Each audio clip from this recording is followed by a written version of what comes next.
My wife laughed in my face when I gifted her a car I spent 3 months saving for. Not just laughed, she called it embarrassment on wheels and said it matched my face. So I gave that same car to someone she swore she'd never forgive me for talking to. The moment she found out, she didn't cry. She tried to ruin my entire life. But what she didn't know, I kept everything. This is how I watched her world burn. Without ever lighting a match. I bought my wife a used car with my bonus. Not because I'm cheap. Not because I don't love her. But because she hasn't seen her mom in over a year, and the one thing she always talked about, always, was how much she missed Sunday dinners at home. Her mom's getting older. Her health isn't great. The buses suck. And I thought, this would mean something. I worked 12-hour shifts for 3 straight months to earn that bonus. Skipped birthdays. Skipped our anniversary. Missed out on a promotion because I chose overtime instead of networking drinks. Just so I could afford something that ran smooth, had decent mileage, and wouldn't break down halfway through a trip. Not flashy, but safe. Reliable. She opened the garage, saw it sitting there with a red ribbon. And she laughed. Not a happy, surprised laugh. No. It was that disgusted, nose wrinkled, what is this trash kind of laugh. Then she said, didn't know bonuses came with embarrassment packages. Tossed me the keys and added, take it back. You drive it. It matches your face. And you know what I did? I smiled. Didn't say a word. Just nodded and walked back inside. That was 5 days ago. This morning, she called me 32 times. I didn't pick up once. Because I already did something I can't take back. And I'm not sure I want to. Let me rewind. Give you the full story. Because I wasn't always like this. Cold. Detached. I was the kind of guy who believed in grand gestures. In giving people chances. In loyalty. I used to be the guy who wrote little notes in her lunchbox. Who made playlists for our road trips, alphabetized by mood. I was that guy. No? I don't know. Maybe I broke somewhere along the way. Maybe she did. We've been married for 6 years. And it hasn't always been easy. But the last year? Something shifted. She got promoted. Started hanging out with this new crew from work. The boss babes, she called them. Power suits, heels taller than my confidence, and enough money to make my decent salary look like a high school summer job. Suddenly, my cooking was too basic. My jokes? Cringe. My job? Well, at least you're consistent, babe. Death by 1,000 cuts. I kept brushing it off. Maybe she's just stressed. Maybe she's trying to fit in. Maybe she needs time. But the signs were there. And I ignored every one of them. Until that day. I remember how excited I was when I bought the car. Found a gently used Honda CR-V from this sweet lady who was selling it because her husband passed and she didn't drive anymore. It was clean. Reliable. Great deal. I even got the oil changed and put new tires on it.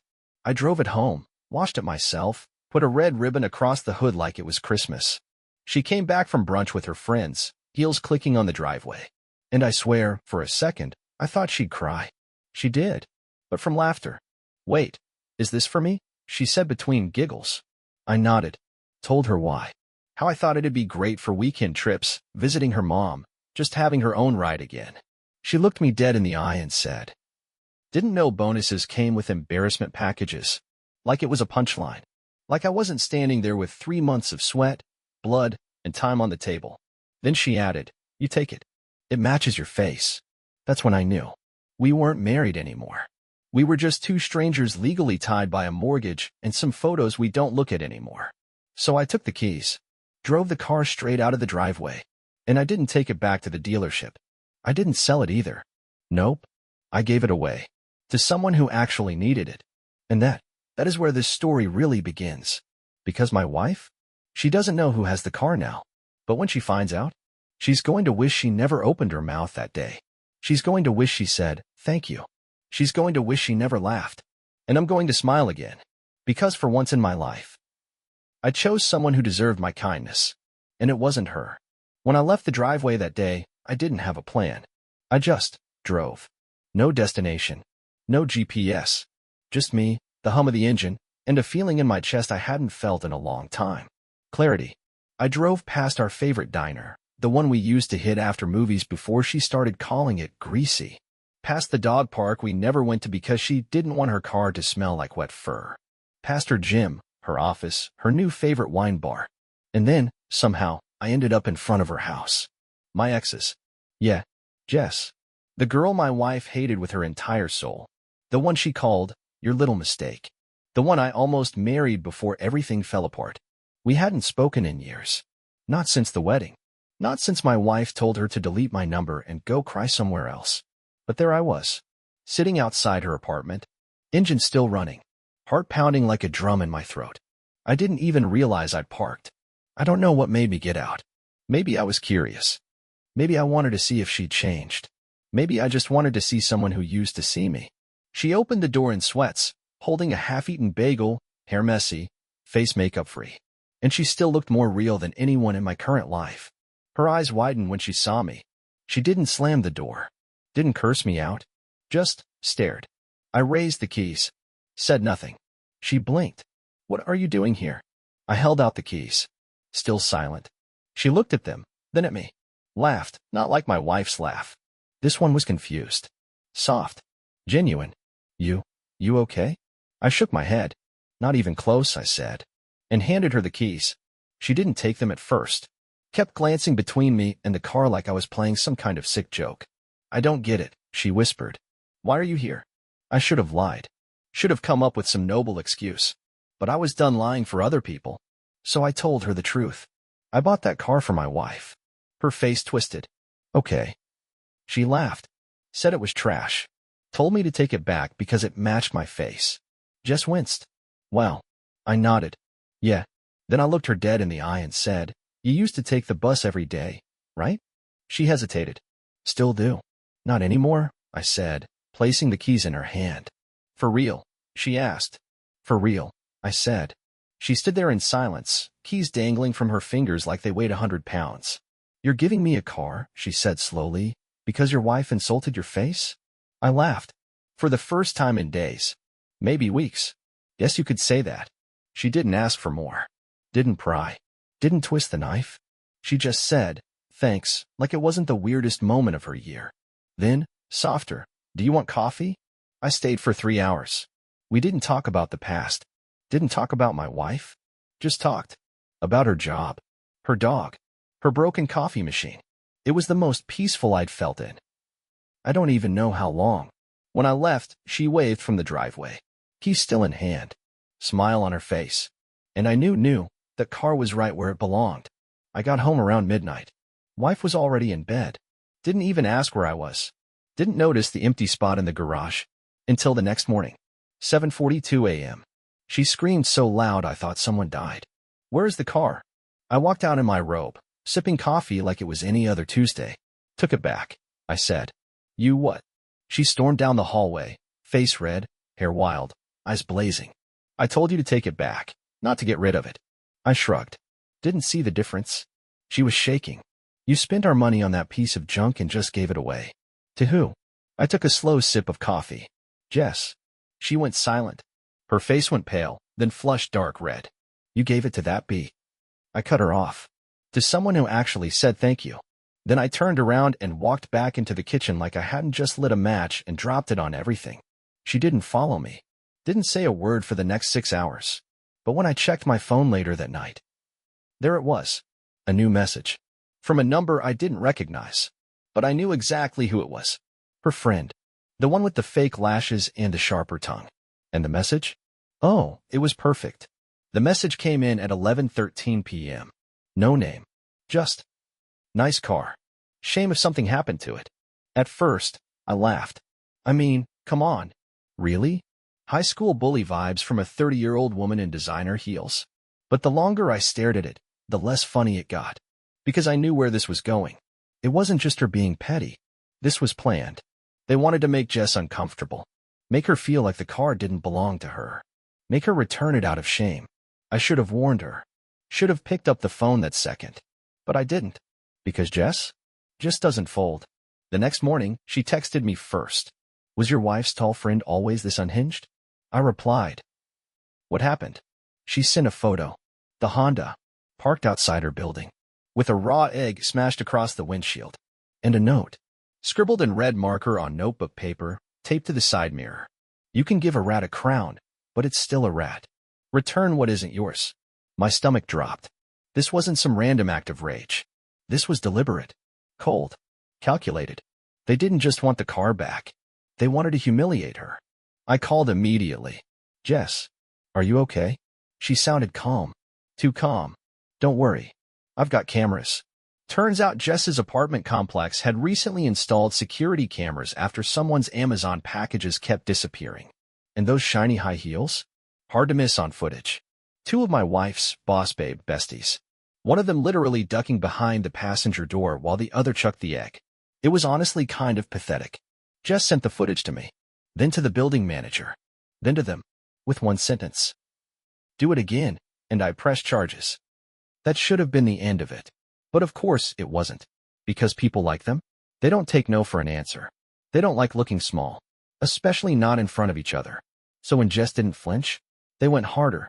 On Thursday, they tried to have the car towed. Claimed it was abandoned in the lot. Except Jess was sitting inside it when the truck arrived. She didn't argue, didn't yell. She rolled down the window, looked the tow guy dead in the eye, and said, "This is my registered vehicle. Want to call the cops or should I?" He blinked, checked the plates, asked for ID. Jess handed it over, calm as ever. The guy backed off real quick, drove off without touching a thing. And the girls? They were standing across the street, watching it all happen. Jess turned, raised her coffee in a mock toast, and smiled. That smile? It shattered them. That night, my wife finally snapped. She barged into the living room, phone in hand, shaking. "You think this is funny? I didn't even look up. Define this," she screamed. "My friends are being threatened. They're scared to leave their apartments." I raised an eyebrow. Because they committed vandalism and got caught. She blinked. Didn't expect me to say that. "You really gave her the car?" she spat. "You wanted to hurt me." "No," I said slowly. "I wanted to give it to someone who wouldn't laugh in my face." "You're being cruel," she hissed. I stood up. Not angry, just tired. "Cruel," I said, "is laughing at the man who skipped promotions and birthdays to buy you a gift. Cruel is calling someone garbage because you didn't like the bow on the hood." Her face tightened. "You're blowing this out of proportion." I nodded. "Maybe." Then I leaned closer. "But you know what the difference is between you and Jess?" She glared at me. She says, "Thank you." Even to the barista. Even to the tow truck guy. Even to me. Then I walked past her. And for the first time, she didn't follow. The next day, Jess sent me a photo. She'd taken the car to a hand wash. It looked brand new. Caption read, "Feels like freedom." I stared at it for a long time.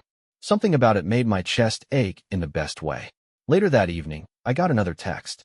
From my wife's phone. Just one word. "Lawyer. Guess we're not playing nice anymore." Lawyer. That was the entire text. No greeting. No punctuation. Just a threat. I didn't answer. Not because I was scared, but because I knew her. And when someone like her uses the word lawyer first, it's not a warning. It's a bluff. So I waited. 12 hours. No reply. Then 24. Then, finally, 8:13 p.m. the next night. She walks in like nothing happened. Not a word about the car. Not a word about Jess. Just pours herself wine, sits down, and starts scrolling through her phone like this is just another Thursday. So I ask casually, "You talk to your lawyer?" She freezes mid-sip. Looks at me sideways. "Excuse me." I keep my eyes on the TV. "Just wondering if you were serious. About, divorce." She scoffs. "You think this is funny?" "No." I say, finally turning to face her. "I think it's overdue." She explodes. Full performance mode. "You are unbelievable. Giving away my car." Correction, I interrupt. The car I bought with my bonus, under my name, insured under my name, and never registered to you. Legally? Not yours. She blinks. That shook her more than she expected. I stand up slowly. Walk toward the kitchen. She follows. "You think this is some victory?" she sneers. "Giving away a CRV like it's a Rolls Royce?" Newsflash, she's still your ex. You still lose. I stop, turn to her, and I say something I've never said before. Something I never let myself say. "I didn't lose." I lean in. "You did." And that's when I show her. The envelope. Been holding on to it for a while. Didn't plan to use it. But hey, she wants war? Fine. I slide it across the counter. Her name's on the front. Her real name. Not the version she uses now. Not the fake fancy signature she stamps under work emails. Her legal name. She hesitates. "What is this?" "Everything you forgot I knew," I say softly. She opens it. Reads the first page. Her face falls. Then page 2. 3. By page 4, she's pale. Because here's what she forgot. She used my name for her first credit card. She used my income to qualify for the apartment we rented before the house. She logged into my laptop more than once for client stuff, and I still have the backup logs. In short, she built her new shiny life on a foundation with my name etched in the concrete. And I kept receipts. Not to trap her, not to control her, just because I didn't know I'd need protection. Until now. You kept all this? She whispers, eyes darting across the page. I nod. Why? In case you ever stop pretending to love me. She doesn't say anything, just folds the papers slowly, as if doing it slower might make it all disappear. She places them back in the envelope and slides it toward me, then turns. Walks down the hall. No slamming doors this time. No screaming. Just silence. Next morning, her closet's half empty. Bathroom drawer wiped clean. She didn't say goodbye. Didn't leave a note. But I saw the charger missing from her side of the bed. That was her version of a goodbye. Fine by me. By the end of the week, a manila envelope arrives at my work address. Inside? Separation papers. Nothing aggressive. No accusations. No demands. But no apology either. Just signatures. Like this was always inevitable. That night, I drive over to Jess's. Not to escape. Not to celebrate. Just to breathe. She opens the door. No questions. Just a quiet, you okay? And suddenly, I'm not. I break. Not because I miss my wife, but because I don't. Because I spent years trying to prove I was worthy of someone who didn't even see me. And Jess? She sees me like I never disappeared. We sit on the porch for hours. Say nothing. Watch the sky go dark. And for once, I'm not thinking about the next fight, the next bill, the next insult disguised as a joke. I'm just here, present, and peaceful, until Jess says something that makes my heart stop. I think I found something in the glove box. You might want to see it. Jess hands me this small envelope. Unmarked. No logo. No address. Just folded neatly and sealed with Scotch tape. Glove box, she says. It was wedged between the manual and some receipts. I figured it was yours. I stare at it. Felt light. Thin. But something in my gut twists the second I take it from her. I peel the tape back, unfold the flap, and pull out a photo. At first, I don't get it. It's a snapshot of a check, dated 5 months ago. $12,000, made out to a name I didn't recognize. But the signature? Oh, I recognize that one. My wife's. Under her legal name. The same name she said she never uses anymore. I flipped the photo over. Scrawled on the back in messy handwriting. Keep this safe. In case he asks. I feel my stomach drop. What is it? Jess asks, watching my face. I sit down slowly. Heart racing. I think. I whisper, she was hiding money. I start digging through my phone. Emails. Texts. Banking apps. Then I remember 5 months ago, I asked her why she withdrew $10,000 from our joint account. She said it was a wire error. Bank mistake, she laughed. Already called them about it. I bought it. Because why would she lie? Turns out, that money never came back. She used it to write a private check to a name I didn't know and stashed the proof in a car she never intended to drive. Jess leans forward. Wait, so your wife, what? Paid someone off? I nod, but I'm still processing. Who was this person? Why was she so careful to hide the evidence? And why keep it in that car? Then it hits me. She didn't know I'd give the car away. She thought it'd stay in the garage. Unused. Untouched. That envelope wasn't trash. It was a dead drop. Just in case she needed leverage. Suddenly, I'm seeing everything differently. The laughter at the gift. The insults. The way she went nuclear the second I mentioned giving the car to Jess. She didn't care about the Honda. She cared about what was inside. That envelope was never meant to see the light of day. And now? Now I have it. I do some digging. The name on the check? Registered to a small consulting firm out of state. But the address? Belongs to a guy my wife used to work with. A guy she once swore was creepy. A guy she claimed to have blocked on everything after he made things weird. So why was she writing him a $12,000 check under the table? I checked the memo line. It says, retainer. My blood runs cold. She wasn't hiding an affair. She was setting something up. Jess leans against the counter. You think she was planning this? The divorce. I nod slowly. She was building her escape. And that check? Might have been a lawyer. Might have been a fixer. Might have been someone to dig into me and find leverage. A way to make me look like the villain. I feel sick. All that time. While I was saving for anniversary trips, doing overtime to make her life easier. She was preparing for war. Jess says nothing for a long time. Then she grabs the envelope, reseals it, and hands it back. You should keep this, she says. Might need it. I nod. Grip it tighter than I mean to. Because suddenly, this isn't just a messy split. It's a ticking bomb. And I don't know how many other pieces she's left behind. That night, I don't sleep. Instead, I start combing through everything.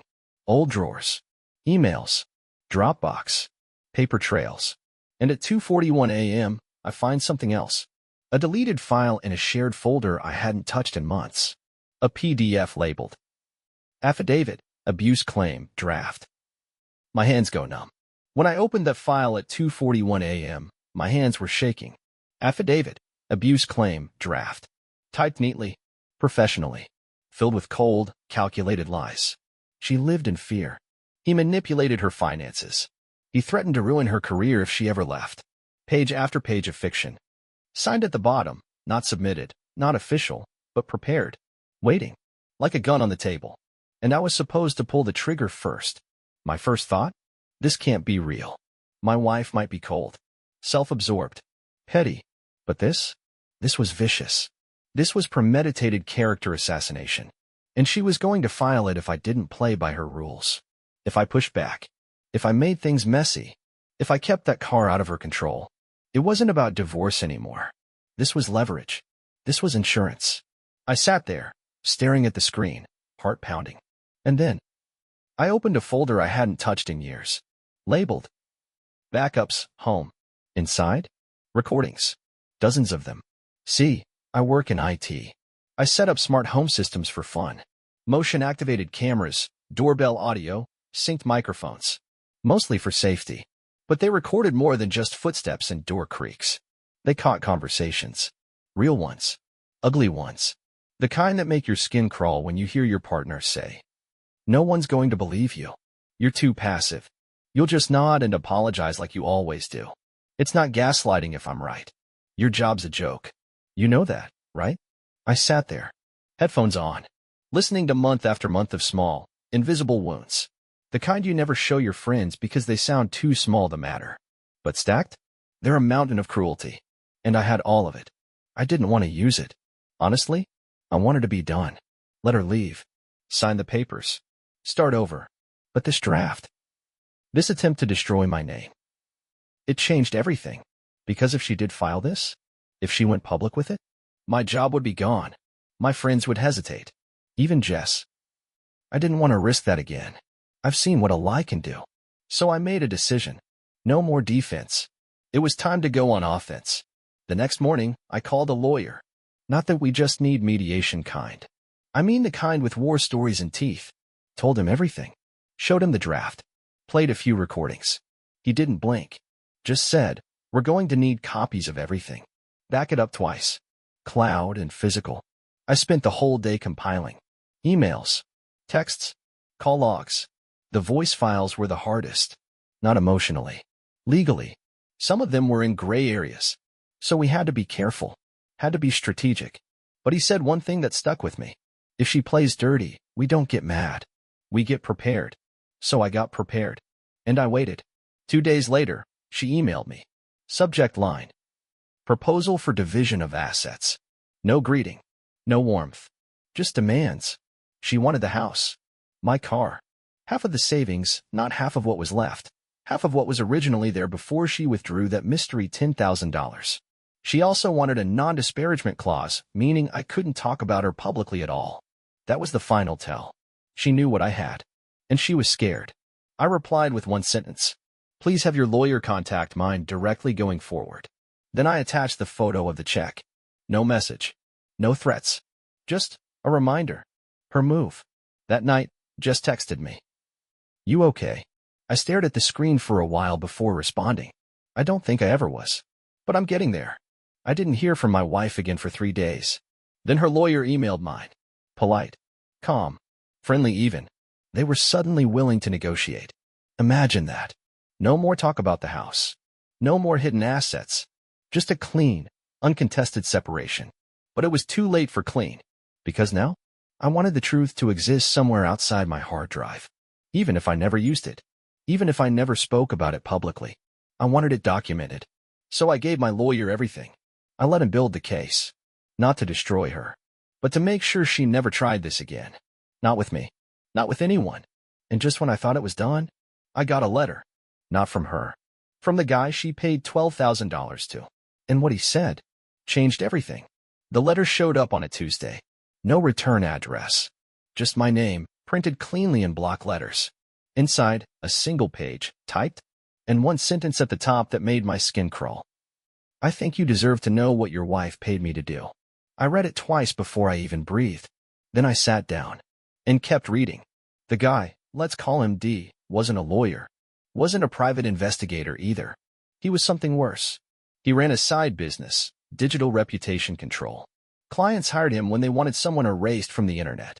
Fake reviews, anonymous reports, social takedowns. Need a boyfriend fired from his job? Done. Need your ex's new partner dragged through Reddit with a fake scandal? Give him 2 weeks. He'd ruin them, digitally and socially, without ever stepping foot in a courtroom. And my wife? She hired him to go after Jess. Not me. Not her boss. Not even some ex she hated. Jess. My ex. The woman I hadn't spoken to in years. Why?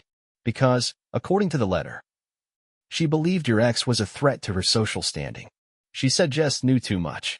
That if she ever went public, it could destroy her. Destroy her how? That wasn't clear. But one line in the letter still haunts me. She paid me to find everything Jess had ever said online. Every comment. Every tweet. Every blog post. And to make it look like she was part of something scandalous. He even included screenshots. A fake Reddit post, supposedly from Jess, ranting about manipulating rich men. A Twitter thread, recently created, with her photo attached, claiming she was part of some revenge sugar baby scheme. None of it was real, but it looked real enough. And that check? $12,000 was just the deposit. He backed out when she asked him to plant a fabricated harassment story using Jess's full name and photo. He said it crossed a line. So he quit. Didn't return the money. Didn't warn Jess. But after she showed up in his life again, in a car my wife used to own, he got scared and sent me this letter. As a warning. I sat there for almost an hour, just stunned. She didn't laugh at the car because it was used. She didn't care about the money. She freaked out because she thought Jess had found the envelope. She thought Jess had figured it out. That's why she sent her friends. That's why she tried to get the car back. That's why she was ready to go to war. She wasn't afraid of me. She was afraid that Jess knew her secret. And suddenly, everything made sense. I called Jess immediately. She picked up on the second ring. I need to see you, I said. No small talk. No warming up. Her voice was calm. What's going on? I'll explain in person. Just don't post anything online. Don't reply to any weird DMs. And don't use your real name on anything. Not for now. She was silent for a moment. Then, come over. That night, I handed her the letter. Watched her read it. She didn't cry. Didn't panic. Just leaned back and said, I always wondered why she hated me that much. I asked, did something happen? Between you two? She hesitated. Then she said something I'll never forget. She told me I was disposable. Said I'd never belong in her version of your life. Then she smiled and said, you'll see how forgettable you are. That was the last time they spoke. Before the wedding. Before the block. Before everything. And now? Now I knew she'd never forgotten Jess. She'd obsessed. I asked Jess if she wanted to go public. To expose her. She shook her head. No. She wants attention. I'm not giving it to her. What do we do then? I asked. Jess smiled faintly.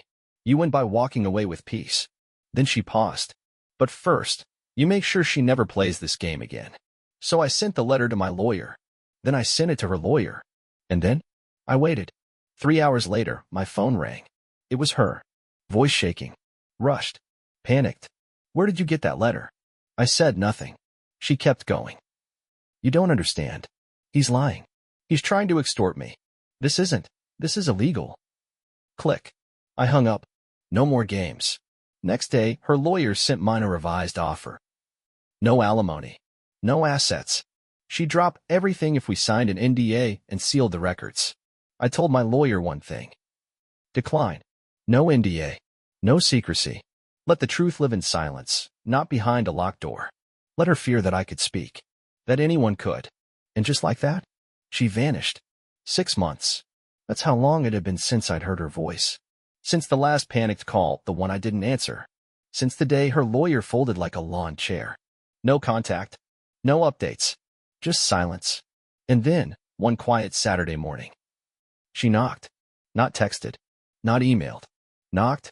3 soft taps on the door like she was scared of being heard.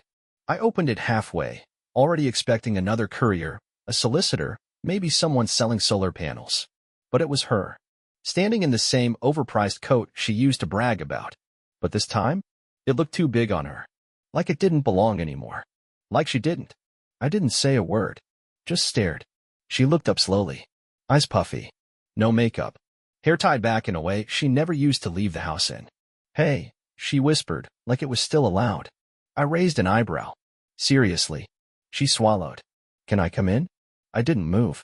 Didn't open the door wider. Just asked. Why? She paused. Then, softly. I'm not here to fight. She didn't ask to sit down. She didn't bring a bag. Didn't even look around like she used to scanning for signs of another woman. She just stood there, shivering slightly, like even she wasn't sure why she came. Then she spoke. I saw your name on a podcast. That caught me off guard. Eh, what? She nodded. Some tech guy. Said you helped his company recover after a ransomware hit. Said you saved their ass. Gave you credit publicly. I blinked. That was months ago. I didn't even know it aired. And, I said. She shrugged. I guess I didn't realize how much of your life I never actually knew. Oof. There it was. Too little, too late. But I let her keep going. Because part of me needed to hear it. I was angry, she said. All the time. At you. At myself. At the fact that I had to work so hard to be seen. And when I saw how easily people liked you, how quickly they trusted you. She trailed off. That made you want to ruin me? Her face tightened. No. Not at first. I nodded. But eventually, yeah. Silence. Just the ticking of the clock on the wall. She stepped closer. Still didn't cross the doorway. I'm not here to ask for anything. I don't know. I had this dream last week. You were driving. I was in the passenger seat. And we weren't talking. Just quiet. She wiped her eye. I woke up crying. I leaned against the door frame. Arms crossed. Waiting. Because I knew what was coming. And sure enough. She finally asked it. Do you still love me? Let me tell you something. That question? It's different. Not because of what it means, but because of when it's asked. You don't ask someone if they still love you after you tried to destroy their name. After you paid a man to ruin their ex. After you laughed at their effort, spat on their loyalty, and then panicked when they found out the truth. But here she was, asking. And the worst part? I didn't hate her. Not anymore. Not even after everything. But love? No. Love doesn't survive deliberate cruelty. So I told her the truth. I used to love you like air, I said. But eventually, even breathing next to you started to hurt. She flinched. But she didn't cry. She just nodded. I deserve that. And for once. I agreed. She turned to leave. Didn't wait for me to say anything else. Didn't try to plead her case. Just walked down the steps like she was walking out of a courtroom. No heels. No perfume. No mask. Just her. Before she reached the sidewalk, I called out. Not sure why, but I did. Hey. She turned, half hope in her eyes. Next time you feel like destroying someone, I said, make sure they don't have receipts. She gave a sad little laugh. And then, she disappeared into the street. Gone. It had been 3 days since my ex-wife showed up. 3 days of silence. No texts. No drama. Just space. And I was finally starting to breathe like a human again. I thought that was the apple. Until just knocked. Same soft knock. But this time, my stomach didn't sink. It flipped. I opened the door, already smiling. But the look on her face? Wiped that smile off real fast. She looked nervous. I starting. Thumbs fidgeting. Hey, she said. And then, I need to tell you something. She came in. Sat on the couch.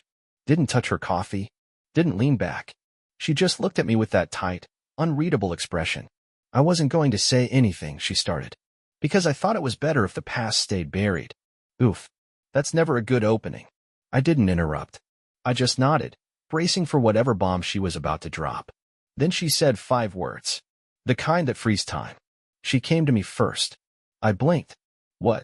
Just took a breath. Your wife. A year before the divorce. She reached out to me. I was stunned. No way. She nodded. She said she wanted to talk. Said she had concerns about you. That she just wanted to know if there was a pattern. If you'd ever hurt me. I felt my chest tighten. What did you say? Just look down. I told her no. That you were kind. That we didn't work out, but you never once made me feel unsafe. And she didn't believe me. She said my wife accused her of lying. Said I must have manipulated her too. That I probably didn't leave bruises, just scars. That's when Jess ended the meeting. Blocked her. Didn't tell me. Why? I asked, barely above a whisper. Jess looked at me, eyes full of guilt. Because I thought if I told you, you'd go back to her. Boom. There it was. The truth beneath everything. She still cared. Still worried I'd fall back into old patterns. Still believed I might forgive someone who built a campaign of lies around my name. And honestly, I don't blame her. Because I did love that woman once. Hard. Blindly. Jess leaned forward. I've spent months wondering if keeping quiet was a betrayal. If maybe that letter you got? If I'd warned you earlier, it would have been different. I shook my head. You owe me nothing. But she wasn't done. Thing is, she didn't just want to ruin you. She wanted to destroy anyone who ever loved you. That line? Hit deep. Because it was true. It was never about me being a villain. It was about me not being hers. And Jess? She was a reminder that I could be loved without manipulation. That someone once saw value in me before the fancy job, the drama, the mess. I stood up, walked to the window, tried to process it all. And Jess? She stayed silent. Let me breathe. Let me think. Then I turned back around, looked her dead in the eyes, and said, Do you think it's possible, after everything, to start over? She didn't say yes, didn't say no. She just stood up, walked over, took my hand, and said, Let's find out. Life didn't go back to normal. It got better. Because now I finally understood the value of peace. 2 months after Jess took my hand and said, Let's find out, we didn't become a couple. We became something deeper. Safe. Honest. Real. Mornings with coffee. Evenings with silence. No expectations. No roles. No trauma repackaged as routine. We weren't dating. We were healing. Together. My ex? Gone. She moved out of state. Changed her job. Changed her name online. Started fresh, somewhere no one knew what she'd done. Sometimes fake accounts would follow me on social media. Blank profiles. No photos. No posts. But I knew. She was still watching. Still hoping I was miserable without her.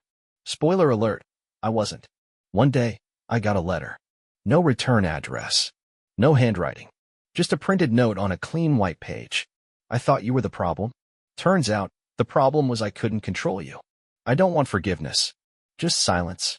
I didn't respond. Because silence was already my answer. 6 months passed.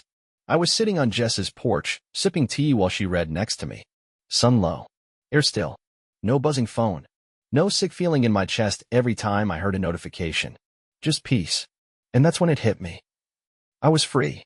Free from guilt disguised as love. Free from being measured by what I could give, not who I was. Free from the woman who didn't want a partner, she wanted a puppet. I didn't ruin her. Didn't expose her. Didn't fight fire with fire. I just walked away. And for someone like her, that's the cruelest thing you can do. Because people like her, they feed off the war. But I gave her nothing. Just the slow, devastating reality of watching me live a better life without her. The last I heard? She was renting a 1-bedroom in a quiet city. No friends. No enemies. No one who knew her name. She got exactly what she wanted, a fresh start. But this time, no one was watching. No one was clapping. No one cared. And me? I stopped living to be loved by the wrong people. Started living to love myself again. One cup of tea. One honest conversation. One quiet moment at a time.